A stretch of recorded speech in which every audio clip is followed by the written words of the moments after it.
রাধে রাধে সবাইকে। তো আমাদের এখানে কচুরিপানা আবার লোকনাথ মন্দিরে ঝুলানো হচ্ছে, তো ভাবলাম তোমাদের সাথে ভিডিওটা শেয়ার করি। তোমরা দেখতেই পারছো এত সুন্দর করে সাজানো হয়েছে। এখানে গোপু সোনালি রাধাকৃষ্ণকে এত ভালো লাগছে দেখতে। আর ছোটোবেলার কথা ভীষণ মনে পড়ে গেছিলো, যখন ছোটো ছিলাম তখন বাবাও এইভাবেই ঝুলন সাজাতো, আমি আর ভাই এইভাবেই দোলাতাম।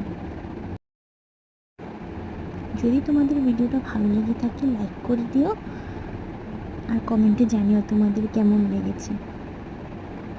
So thank you for watching my video. By.